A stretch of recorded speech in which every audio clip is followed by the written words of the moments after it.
Shalom teman-teman, perkenalkan nama saya Anggita Patara dengan NIM 230501502019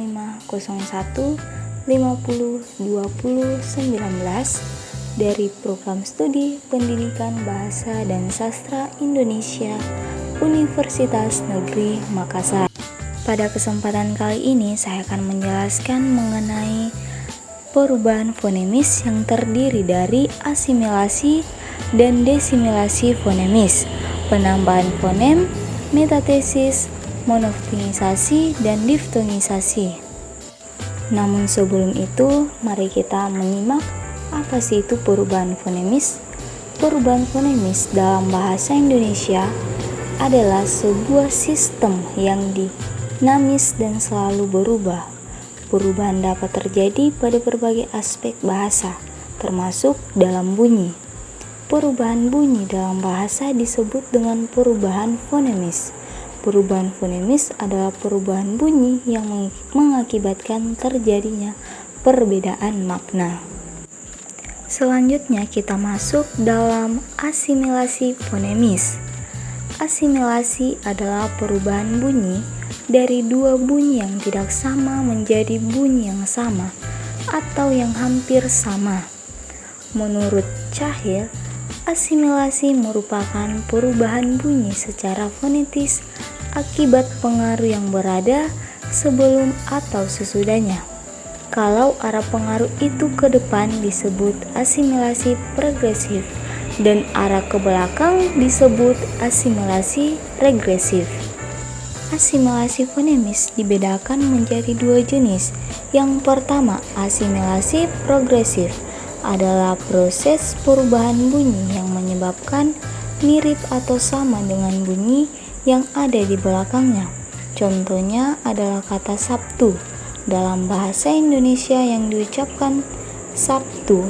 Dalam kata ini, konsonan T berubah menjadi konsonan P karena pengaruh konsonan bersuara B yang ada di belakangnya. Yang kedua, asimilasi regresif adalah proses perubahan bunyi yang menyebabkan mirip atau sama dengan bunyi yang ada di depannya. Contohnya adalah kata satu dalam bahasa Indonesia yang diucapkan satu. Dalam kata ini, konsonan T berubah menjadi konsonan D karena pengaruh konsonan bersuara A yang ada di depannya. Selanjutnya, desimilasi fonemis. Desimilasi merupakan proses dua bunyi yang sama diubah menjadi dua bunyi yang berbeda atau tidak sama. Misalnya dalam kata belajar yang berasal dari pembentukan berajar yang seharusnya menjadi berajar, namun di sini bunyi R pertama disimilasikan dengan bunyi L sehingga menjadi belajar menurut Cahill.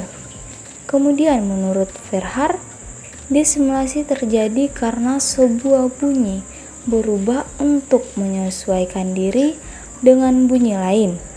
Selanjutnya kita masuk ke dalam pembahasan berikutnya, penambahan fonem.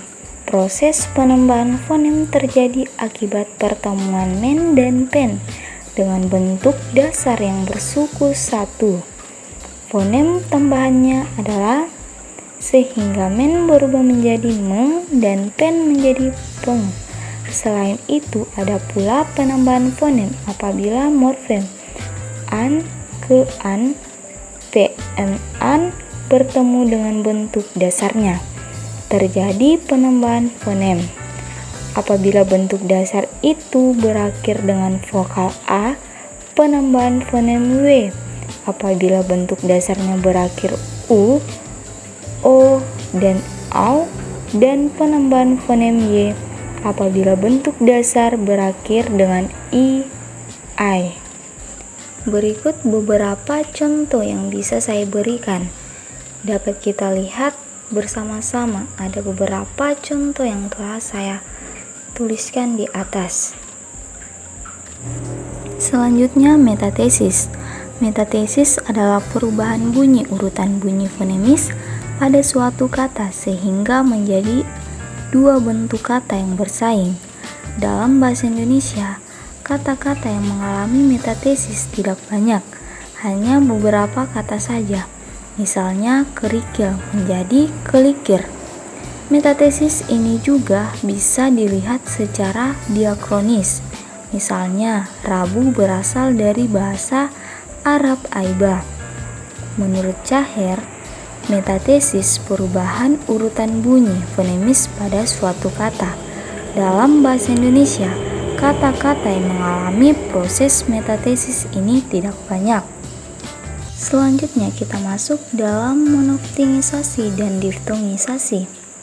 Yang pertama, monoftingisasi adalah perubahan dua bunyi vokal atau vokal rangkap menjadi vokal tunggal.